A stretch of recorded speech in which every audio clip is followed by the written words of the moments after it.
Good morning. My name is Cindy Bruflodt, and I have the pleasure to speak with you this morning regarding leadership at First Lutheran Church.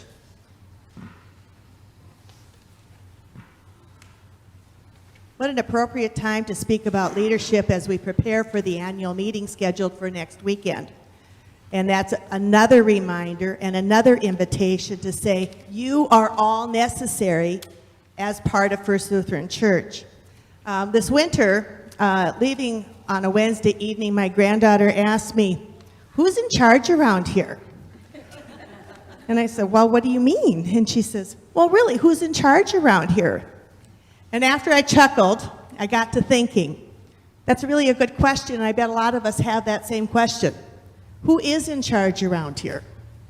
So I talked with Susie, and through that conversation, we ended up having a conversation with our staff, because a lot of our staff is relatively new to those positions.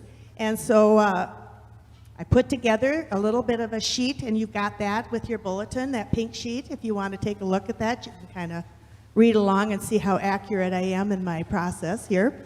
But what we found out is we don't really know how a church operates. We don't like looking at church as a business as we show up for worship each Sunday morning. But the business of the church is very important. And that's what we're going to talk about a little bit this morning. I'm going to give you a little bit of history lesson. Back in 1997, a task force was formed. They really took a close look at how First Lutheran was operating. They decided on a new constitution, and it became a staff-led ministry. And from that, we are led by a vision council. And before I go there, part of our interim process that we're going to be going into soon, we are going to have an opportunity to review that constitution. It's supposed to be done like every 5 years, and in all honesty, we really haven't reviewed ours in about 10. So the constitution that we're operating off from was ratified in 1998. There was a few updates in 2010, so you can see we're ready for some updates, right? All right. Our Constitution does spell out how the congregation is organized and led. And in your handout, you can see that the lead governing body is the Vision Council. It is made up of 10 elected lay members, 4 officers, and 6 lay members, or at-large members. And then along with the pastors and the business manager, they provide visionary and strategic leadership for the congregation. Together with the congregation, they discern God's vision, monitor the budget, interpret the results, and oversee the pastoral and administrative vision.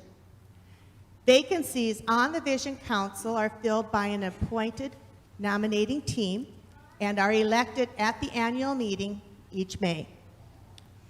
The 6 at-large members serve rotating 3-year terms.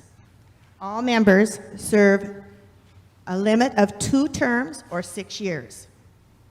The 4 officers of the Vision Council make up the executive committee. The president, president-elect, secretary, treasurer are the administrative board that lead and administer the ministry of the congregation under the direction of the Vision Council. The president-elect serves a 1-year term prior to becoming the president, which is also a 1-year term. The treasurer and secretary each serve a 2-year term. Then the personnel team consists of 6 voting members. The chair is the past president of the Vision Council.